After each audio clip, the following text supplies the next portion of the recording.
Subscribe ಮಾಡ್ಕೊಳ್ಳಿ ನಮ್ಮ ಚಾನೆಲ್ಗೆ, ಹಾಗೂ ಪಕ್ಕದಲ್ಲಿರುವಂತಹ ಬೆಲ್ ಐಕನ್ನ ಕ್ಲಿಕ್ ಮಾಡಿ ಆಲ್ ಅನ್ನೋ ಆಪ್ಷನ್ನ ಚೂಸ್ ಮಾಡಿ ಲೇಟೆಸ್ಟ್ ರೆಸಿಪೀಸ್ಗಳಿಗೆ. ಟೇಸ್ಟಿಯಾಗಿರುವಂತಹ ಬಾದಾಮ್ ಪುರಿ ಮಾಡೋದಕ್ಕೆ ಮೊದಲು ಒಂದು ಬೌಲ್ ತಗೊಳ್ಳೋಣ. ಅದಕ್ಕೆ ಅರ್ಧ ಕಪ್ಪಷ್ಟು ಚಿರೋಟಿ ರವೆನ ಹಾಕ್ಕೊಳ್ಳೋಣ ಫ್ರೆಂಡ್ಸ್. ಮತ್ತು ನಾವಿದಕ್ಕೆ 1 ಕಪ್ಪಷ್ಟು ಮೈದಾ ಹಿಟ್ಟನ್ನು ಹಾಕ್ಕೊಳ್ಳೋಣ ಫ್ರೆಂಡ್ಸ್. ನಾವಿಲ್ಲಿ 1 ಕಪ್ಪಷ್ಟು ಮೈದಾ ಹಿಟ್ಟು ತೊಗೊಂಡ್ರೆ ಅರ್ಧ ಕಪ್ಪಷ್ಟು ಚಿರೋಟಿ ರವೆ ತೊಗೋಬೇಕು. ಆಮೇಲೆ ಸ್ವಲ್ಪ ಸೋಡಾ ಹಾಕ್ಕೊಳ್ಳೋಣ ಫ್ರೆಂಡ್ಸ್. ಜೊತೆಗೆ ಕಾಯಿಸಿರುವಂತಹ ತುಪ್ಪವನ್ನು ಹಾಕ್ಕೊಳ್ಳೋಣ ಫ್ರೆಂಡ್ಸ್. ಜೊತೆಗೆ ಸ್ವಲ್ಪ ನೀರು ಹಾಕಿ ಇದನ್ನು ಚೆನ್ನಾಗಿ ಈ ಥರ ಕಲಿಸ್ಕೊಳ್ಳೋಣ.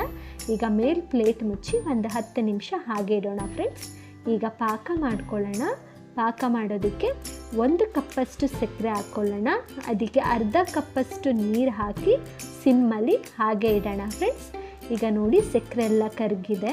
ಪಾಕ ಜಾಸ್ತಿ ಒಂದೆಳೆ ಪಾಕ ಎಲ್ಲ ಬರ್ಸೋಕ್ಕೆ ಹೋಗಬಾರ್ದು. ಸ್ವಲ್ಪ ಅಂಟು ಬಂದರೆ ಸಾಕು ಪಾಕ ರೆಡಿಯಾಗಿದೆ ಅಂತ. ಇವಾಗ ಪಾಕ ರೆಡಿ. ಅದಕ್ಕೆ ಏಲಕ್ಕಿ ಪುಡಿ ಹಾಕೋಣ.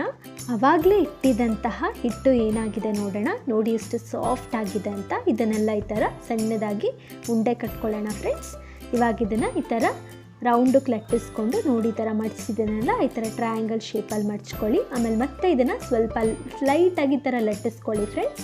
ಇವಾಗ ಎಣ್ಣೆ ಎಲ್ಲ ಕಾದ್ಮೇಲೆ ಸಿಮ್ಮಲ್ಲಿ ಇಟ್ಕೊಂಡು ಎಲ್ಲ ಬಾದಾಮ್ ಪುರಿಗಳನ್ನ ಹಾಕ್ಕೊಳ್ಳೋಣ ಫ್ರೆಂಡ್ಸ್. ಇದನ್ನು ನೀಟಾಗಿ ಗೋಲ್ಡನ್ ಬ್ರೌನ್ ಆಗೋವರೆಗೆ ಇದನ್ನು ಫ್ರೈ ಮಾಡ್ಕೊಳ್ಳೋಣ ಫ್ರೆಂಡ್ಸ್. ನೋಡಿ ಎಷ್ಟು ಚೆನ್ನಾಗಿ ಬರ್ತಿದೆ ಅಂತ ಕಲರೆಲ್ಲ. ಈಗೆಲ್ಲ ಫ್ರೈ ಆಗಿದೆ. ಎಲ್ಲನೂ ಕೂಡ ತೆಗೆದಿಟ್ಕೊಳ್ಳೋಣ. ಇದು ಬಿಸಿ ಇರಬೇಕಾದ್ರೇ ಪಾಕಕ್ಕೆ ಹಾಕೋದು ಒಳ್ಳೆಯದು. ಎಲ್ಲವನ್ನು ಕೂಡ ತೆಗೆದಿಟ್ಕೊಂಡು ನಾನೀಗ ಇದನ್ನು ಪಾಕದ ಒಳಗಡೆ ಹಾಕ್ತಿದ್ದೀನಿ ಫ್ರೆಂಡ್ಸ್. ನೋಡಿ ಈಗ ಇದು ಪಾಕ ಎಲ್ಲ ಚೆನ್ನಾಗಿ ಹೀರ್ಕೋಬೇಕಾಗುತ್ತೆ.